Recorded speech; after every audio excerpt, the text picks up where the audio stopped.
Ils ont relevé le défi de l'Alia. Studio Kalita vous raconte leur histoire. Alia Story, c'est vous, c'est nous. Salut à tous, bienvenue si vous nous rejoignez sur Studio Kalita. Eh bien écoutez, vous avez bien fait parce qu'aujourd'hui nous allons parler du parcours exemplaire du professeur docteur, je sais plus comment. Docteur. Il a beaucoup de titres. Il s'appelle Jocelyn Attab. Il est psychiatre, pédopsychiatre, psychanalyste. Il a travaillé de très nombreuses années dans l'hôpital Etanim, très connu par les Yerushalmim notamment. Il a écrit aussi, et notamment, le premier traité de psychiatrie de l'enfant et de l'adolescent. On est très émus. Avec 3 autres collègues, c'est pas tout seul. Pas tout seul, mais notamment vous avez participé à cette écriture. Vous les citerez bien sûr, on y reviendra tout à l'heure. On est très émus de vous recevoir. Merci beaucoup. Parce qu'on n'a pas dit le titre qui, pour moi, est encore le plus joli de tous, c'est que vous êtes, pour cette année 2018, Yakir Yerushalayim, citoyen d'honneur de la ville de Jérusalem. Merci. Est-ce que c'est votre titre préféré ? Non. Mon titre préféré, c'est d'être grand-père. Alors, c'est très joli. Bon, vous avez une vie passionnante. Ça va être très compliqué de la raconter dans les menus détails. Mais on va commencer peut-être par le début, parce que vous êtes arrivé en Israël officiellement en 1969. Voilà. Mais vous êtes pourtant venu, lorsque vous étiez très jeune, juste après votre bac. Absolument. C'est grâce à mon maître regretté, le professeur Théo Dreyfus, qui était le directeur de l'école Maïmonide où j'ai étudié les 3 dernières années du secondaire, et qui m'a proposé de venir 1 an en Israël dans un programme qui était de formation des enseignants pour la diaspora. Et donc j'ai accepté, parce que ça me semblait une aventure intéressante. Et là j'ai appris l'hébreu, j'ai appris la Torah, j'ai renforcé mon identité juive qui battait de l'aile. Alors c'est plutôt rigolo parce que vous n'étiez pas du tout pratiquant ni sachant, non. On va dire. Vous étiez si, quand même. Ma maman faisait attention. On faisait un petit peu kippour, un peu pessard, comme ça. Ouais. Un peu légèrement. Mais on savait qu'on était juifs quand même. J'ai fait un semblant de bar mitzvah, quelque chose. Une petite fête. Ouais. Mais vous n'étiez pas... Orphelin de père depuis l'âge de 6 ans, c'est ça. Difficile. Et tout ce qu'elle a fait, je suis redevable. Oui, parce que vous avez une enfance, c'était pas simple, c'était même pas gagné que vous alliez faire des études, a priori, dans le milieu dans lequel vous avez grandi. Non. C'était pas franchement... C'est un milieu très ouvrier, avec très peu de prétention. Voilà. D'être un bon ouvrier à Renault, quelque chose comme ça. Mais vous avez fait une rencontre qui a tout changé dans votre vie. Absolument, oui. Vous voulez en parler ? Ben oui. Ah oui, j'étais... C'est un médecin. C'est un médecin. Oui, le docteur André M. Chaim, en fait. Ouais. André M. qui donnait une consultation à bureau de Lozé, à la consultation de Lozé, au centre, là où étaient les EIF, 27 avenue de Ségur. Ça va rappeler des souvenirs à beaucoup, je crois. Oui, oui. Ouais. où j'avais été pour accompagner quelqu'un. J'y allais pour accompagner quelqu'un, simplement qui avait besoin de cette consultation. Et ce médecin qui avait une bonne intuition, a posteriori, m'a fait écrire quelque chose, m'a voulu m'interroger à moi aussi. Je devais avoir, j'avais 15 ans, 14-15 ans. Il m'a dit, viens, il m'a interrogé un petit peu. Il m'a dit, qu'est-ce que tu fais ? Je lui ai dit, j'ai l'intention d'être opticien ou peut-être laborantin. J'ai passé les examens et j'attends les résultats. C'était pendant les grandes vacances, juste après la 3e. Et j'avais eu le BEPC dont j'étais très fier, et le certificat d'études aussi. Il m'a dit, non, toi tu vas faire le bac. Alors ça vous a paru, mais il est fou ce médecin. C'était le cas de le dire, parce qu'il était psychiatre. Parce que les psychiatres sont fous. Mais bien sûr, c'est définition. Connu. C'est tout à fait connu. Et voilà, donc j'ai réalisé cette folie d'aller à l'école Maïmonide, de faire le bac, et donc de rencontrer un autre judaïsme que celui auquel j'étais promis. Et donc c'était clair que cette année en Israël, à Jérusalem, en 60-61, m'a fait prendre conscience de la Torah, de mon identité juive, et notamment de la mitzvah, de l'obligation de résider en Israël. Alors ça, c'était important pour vous parce que vous êtes retourné en France, vous avez étudié, vous avez fait votre médecine, comme on dit, mais vous avez tenu à revenir en Israël. Absolument, c'était clair pour moi que sitôt après mon doctorat, je partais en Israël. Ça a été difficile pour ma famille, notamment pour ma maman, qui était très sioniste par elle-même. Elle avait un mot très important. Elle disait que vraiment, la place de tous les Juifs est en Israël, sauf son fils. C'était une mère juive, je crois. Autant que je sache. Bon, alors vous êtes quand même venu. Vous étiez tout jeune psychiatre à l'époque. Je n'étais pas encore psychiatre. Non, oui. J'avais fait un an à Sainte-Anne, qui m'a été reconnu. Ça m'a rendu service, m'a fait gagner un an. Et ensuite, les 4 autres années à l'hôpital Talbieh à Jérusalem. Vous avez fini votre spécialité ici. Oui. Alors, comment c'était au départ? C'était compliqué? Alors, c'était un peu compliqué. Il y a peut-être que deux anecdotes qui peuvent être utiles aux nouveaux immigrants, aux candidats. Là. Je me souviens, donc, on était prêts à partir. J'avais 2 petites filles à l'époque, en 69. Notre fille Micha, notre fille Yael, qui sont nées en France. Une à Strasbourg, une à Paris. Et on avait tout préparé. L'agence juive nous avait donné une date et un numéro de vol. Donc, ma sœur était venue de Genève, mon frère était là, les valises étaient dans l'entrée. Enfin, ma mère pleurait. Et je reçois un coup de téléphone d'agence juive, il dit « Vous ne pouvez pas partir. Non, vous devez attendre. Il n'y a pas de place sur ce vol-là. Vous devez rester. » C'était affreux, c'était affreux. Alors, qu'est-ce que j'ai fait? J'ai téléphoné à Elal. Ils m'ont dit, mais si, il y a de la place. Il n'y a pas de problème. Alors, j'ai téléphoné à Jean-Gilles. J'ai dit, il y a de la place sur ces vols. J'ai vérifié. Je pars sur ce vol. Non, bon, tous les machins. C'est-à-dire, en fin de compte, j'étais israélien avant l'heure. C'est ça. Vous avez enfoncé... Je savais qu'il faut lutter. Il faut se battre. Il ne faut pas accepter les choses d'avance. Donc, c'est une première chose. Et donc, on est parti à l'heure voulue, et par le vol voulu, et nous sommes arrivés. Et nous étions au Merkaz Klita de Lod d'abord, et ensuite au Merkaz Klita de Katamon à Jérusalem. Et alors, on avait acheté un appartement, enfin une option d'appartement à Ramat Eshkol. À cette époque-là, il y avait un programme de la Sortnout qui proposait aux candidats immigrants d'acheter un appartement soit à Saint-Simon, à Jérusalem, soit à Ramat Eshkol. Donc nous avons opté pour Ramat Eshkol parce qu'on nous avait dit que c'était bien. Et on a dit, vous pouvez rentrer le 1er novembre. Donc ça allait, le cadre venait, machin, truc. Et quand j'arrive à la sortie, je dis, bon, le 1er novembre, vous savez, mais tu sais, il y a eu les Milouim, les Arabes sont en grève, je sais pas quoi. Non, ton appartement, il n'est pas prêt, ça va prendre un peu de temps. Alors tous les jours, l'hôpital Talbieh est juste à côté de la Sortnout. Donc pratiquement tous les jours, j'allais à la Sortnout. Et disais, alors où on en est? Alors, comme il en a eu marre, il m'a dit, écoute, il y a un appartement qui se libère le 1er janvier. Est-ce que tu le veux? Elle dit, ouais, je le prends. Sinon, j'aurais dû attendre le mois de mai. Ouais. Je n'avais pas l'intention de rester. C'est les aléas de l'ALIA. Il ne faut pas se décourager. Il ne faut pas se décourager. Gentiment, c'était très correct. J'ai fait de mal à personne. Mais il faut insister, il faut se battre. Les choses ne viennent pas toutes seules. Et la réussite de l'ALIA est proportionnelle à la motivation. C'est toujours multifactoriel, je ne vais pas laisser de côté tous les autres éléments financiers, professionnels, etc. Mais plus on est motivé, et plus il y a des chances que ça réussisse. Et l'un des critères, c'est l'apprentissage de la langue. Je rencontre beaucoup de nouveaux immigrants que j'essaye d'aider, bien sûr. Et ceux qui disent « j'ai beaucoup de mal » et qui font l'ulpan buissonnier ou qui ne vont pas régulièrement, qui n'apprennent pas bien la langue, c'est toujours un mauvais signe. Je ne dis pas que ça ne peut pas marcher, mais ce n'est pas bon signe. Qu'on le veut, très très vite, l'hébreu n'est pas une langue tellement difficile à apprendre. Grâce aux racines, tout. Enfin, ça va très vite.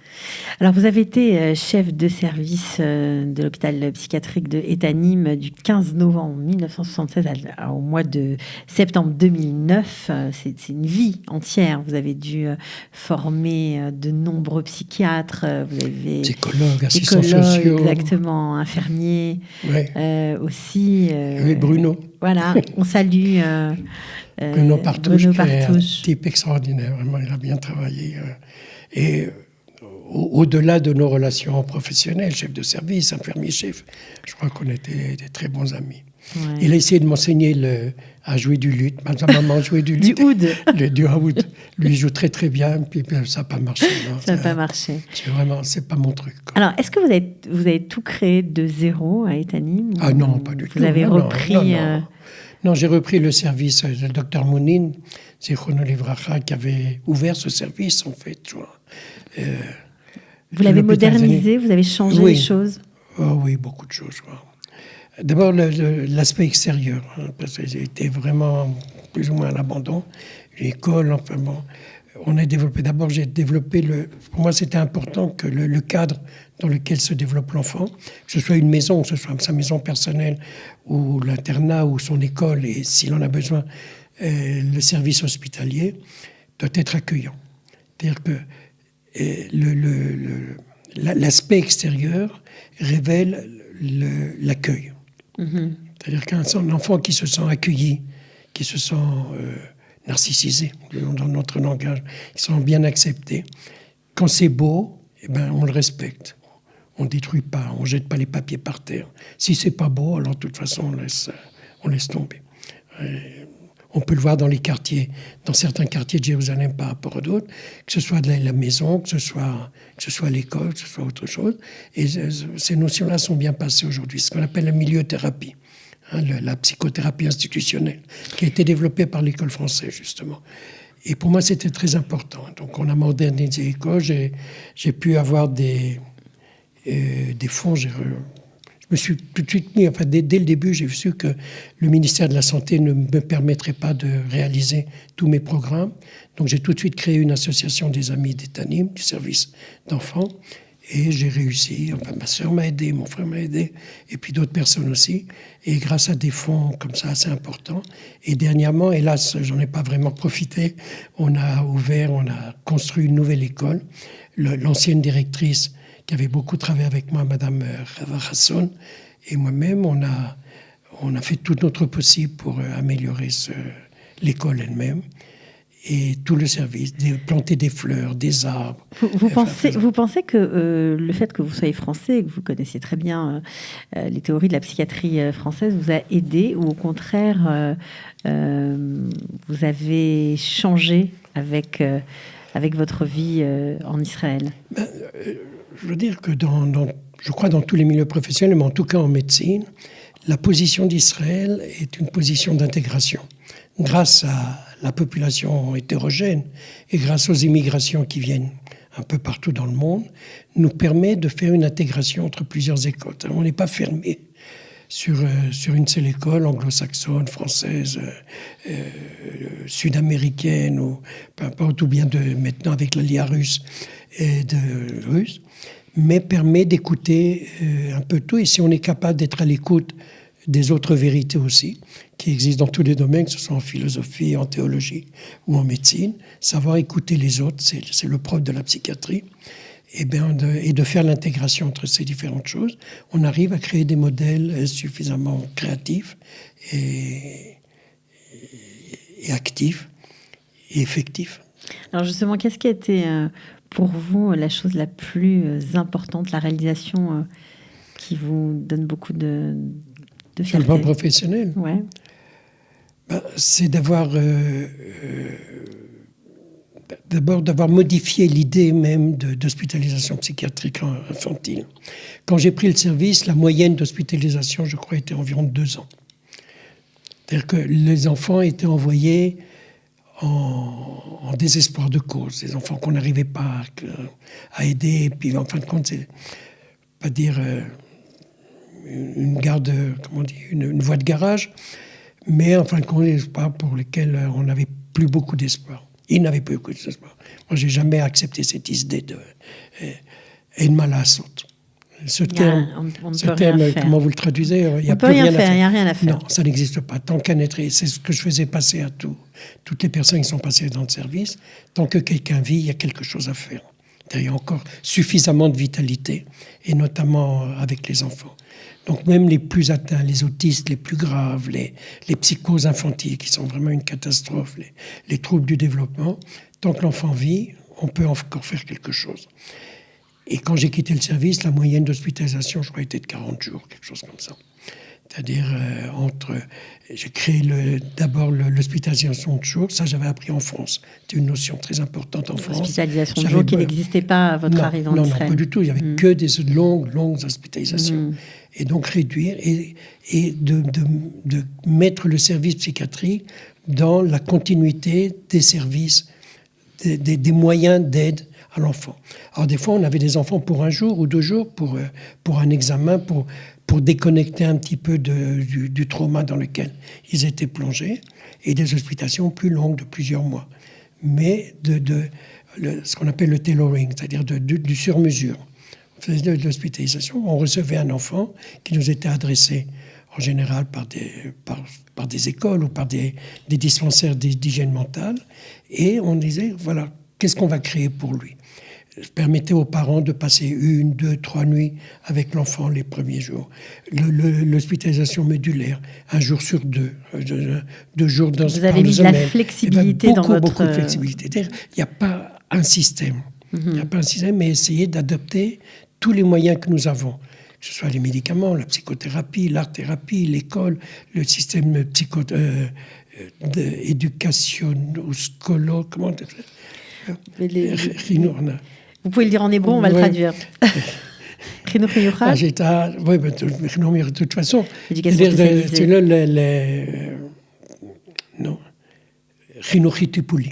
Au tipuli chinuchi. C'est-à-dire vraiment l'intrication, puisque l'enfant passe le plus clair de son temps dans l'école.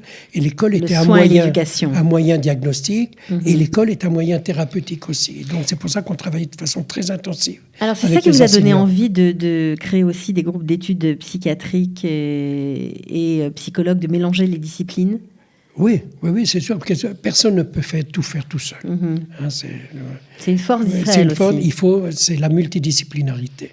Pas de doute qu'en psychiatrie de l'enfant, on travaille bien sûr avec les parents, on travaille avec les internats thérapeutiques, les internats d'éducation scolaire, avec les écoles en général d'enseignement spécialisé. On travaille avec tout le monde. Il faut mélanger et tous ensemble. C'est pour ça que toutes les semaines, il y avait une présentation de cas où tout le monde participait. J'ai introduit aussi les Bnot Shirut Leumi dans le service d'aide très tôt. On m'a dit, quoi, des Bnot Shirut dans un hôpital de psychiatrie? C'est affreux, elle va tenir. Non. Elles ont beaucoup apporté. Elles ont beaucoup apporté. Elles ont beaucoup de reçus aussi, parce que bien sûr, beaucoup d'entre elles continuent ensuite dans ce domaine. Vous avez fait naître beaucoup de vocations. Non, mais c'est ce qu'on dit. Je crois que si on a décidé de vous donner ce prix prestigieux de Yakir Yerushalayim, citoyen d'honneur de Jérusalem, ce n'est pas pour rien. Comment c'est arrivé? Qui vous a mis ou qui a cité votre nom pour être sur cette liste prestigieuse? C'est le professeur Nava Ben-Zvi, qui reçoit cette année le Prince Israël et qui, elle, le mérite. Mais vous êtes trop modeste. Vous êtes trop modeste. Et que nous connaissons. Je peux raconter la petite histoire. Vraiment, c'est aussi une histoire d'Alia. Parce que je dis que nous sommes venus avec nos deux grandes filles. Oui. Et ma femme était enceinte de ce qu'allait être notre fils, qui est né en juin 70. Et donc, elle a accouché à l'hôpital de Bikur Cholim, à Jérusalem. Et par hasard, si tant est qu'il y a des hasards, dans la même chambre, il y avait le docteur Ben-Zvi, Madame Ben-Zvi, je ne sais pas si elle était docteur à l'époque. Son mari était docteur, il était dans l'armée de l'air. Donc vous êtes connus comme ça? On s'est connus comme ça. Et donc, elles étaient toutes les deux, elles parlaient comme ça. Et Nava toujours été très accueillante, comme ça. Elle était très contente de nous rencontrer. Non, et on a gardé des relations d'amitié. Et on a filmé, moi je venais avec mon Super 8, comme ça je filmais chaque instant de la naissance, de la chambre, ça faisait sauter l'électricité de l'hôpital. Et comme on est resté amis très, très longtemps, et Nava Ben-Zvi a beaucoup évolué, il est devenu professeur, créé l'université Abtoura, l'université ouverte, et la Michlala Hadassah, là, qui est juste à côté. Enfin, beaucoup, beaucoup de choses. Et elle m'a proposé, elle a reçu elle-même le prix de Jérusalem en 2015, et elle m'a proposé, je lui ai dit, écoute, laisse tomber, il n'y a aucune chance. Quoi. Et puis finalement, quand vous avez elle a présenté mon dossier, j'ai ajouté. Alors, il fallait qu'il y ait des mamlitzim, des gens qui vous recommandent. Oui, des recommandeurs, non, ça ne se dit pas. Ça se dit pas, non, mais bon, on a compris. Des gens, des soutiens, comme voilà. ça. Et donc, j'ai fait appel au professeur Michel Revel, qui est un bon ami aussi, qui a eu le Prince Israël, je ne sais plus en quelle année, en 2009, je crois. Professeur Harari, professeur Steinberg, enfin, des gens avec qui j'ai eu à travailler. Et à travers toute ma carrière. Et puis, ça a été le RAID a sans doute convaincu le comité pour me donner Alors, ce prix. C'est quoi ce prix? Citoyen d'honneur, ça veut dire quoi? Ça veut dire qu'on a trop, aidé à... Oui, faut regarder dans le Atar, dans le site de la municipalité. Le prix est décerné tous les ans à 12 personnes qui doivent être de Jérusalem, enfin, qui doivent sinon être nés. Je ne suis pas né à Jérusalem, hélas. Je me dis toujours, mes parents, au lieu d'émigrer en France, auraient dû émigrer en Israël, si déjà ils quittaient la Tunisie. Enfin bon, ils ont fait leur choix, je le respecte. Mais en tout cas, qui ont fait toute leur carrière à Jérusalem et qui ont participé au développement de la ville, qui ont fait quelque chose pour la ville. Et notamment, c'est-à-dire à part ce que j'ai fait pour la psychiatrie dans le service, je pense que c'est la seule chose. Je participe aussi à beaucoup de bénévolat depuis que je suis à la retraite, depuis 2009. Ça aussi, ça... Dans l'enseignement spécialisé ici à Jérusalem. Enfin, d'autres choses. Vous faites beaucoup de choses. Vous avez même, on n'en a pas encore parlé, mais vous avez aussi organisé des conférences de pédopsychiatrie en français en Israël. Oui. Ça, c'est... Non, l'initiateur, c'est le professeur Michel Vincent de Paris et le professeur Sam Tiano. Mais vous êtes pour la partie parmi les premiers dans les pionniers. Voilà, c'est donc... Très tôt. Alors, quand vous avez reçu le coup de fil du maire pour vous annoncer que oui, c'était vous... C'est comme Arella qui vous annonce les gros lots. J'ai dit, Vous l'avez pris pour quelqu'un d'autre, le maire, ou vous l'avez reconnu? Non, j'ai reconnu un peu sa voix. J'étais très ému. Très ému, parce que je ne croyais pas vraiment. Quoi. Ouais. Je crois qu'il y a beaucoup plus de gens à Jérusalem que 12 qui méritent ce prix. Non, c'est sûr, mais c'est vrai que... Mais ça me fait très plaisir. Nous, ça nous fait plaisir. Ça veut dire que si moi je l'ai eu, alors tous les immigrants peuvent l'avoir. Quoi. Il suffit de s'y mettre. C'est ça qui est beau. Et puis en plus, et faire quelque chose, ça coïncide avec les 70 ans de l'État. Et à Jérusalem, c'est extraordinaire. Jérusalem, les 70 ans de l'État d'Israël. Ouais. C'est quand même très symbolique, en plus, pour l'Aliyah de France. Vous êtes vraiment un exemple... d'exception. Oui, j'espère être un exemple. Exception, je ne sais pas, il faut s'y mettre. Tous les livres. De belles réussites, il faut y croire, c'est possible. C'est possible, bien sûr, c'est possible. Bon, c'est sans regret, j'imagine, l'Aliyah pour vous. Pardon? C'est sans regret pour vous, l'Aliyah. Non, pas du tout. Et ni mes enfants. Ce qui me fait plus plaisir, c'est quand mes enfants me remercient d'avoir fait l'Aliyah. C'est vrai? Ah oui. C'est pas toujours le cas, c'est touchant. Oui. Chaque fois qu'on peut dire, qu'est-ce que c'est bien que tu nous as fait venir ici. Ouais. Je vous sens très, très émue. Moi aussi, on va pleurer ensemble. Alors là, ça va pas aller. Mais en tout cas, vraiment, je vais écourter. Je veux pas trop. Merci beaucoup pour tout, pour l'apport que vous avez apporté à cette ville, pour votre action auprès de la petite enfance, des adolescents. Pour diffuser votre savoir, pour votre bénévolat, pour tout ce que vous faites pour cette belle ville de Jérusalem. Merci d'être venu aussi. Merci d'avoir fait passer le message. Avec plaisir. Au revoir. Au revoir.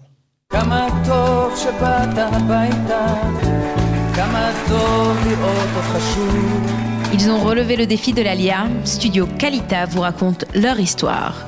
Aliyah Story, c'est vous, c'est nous.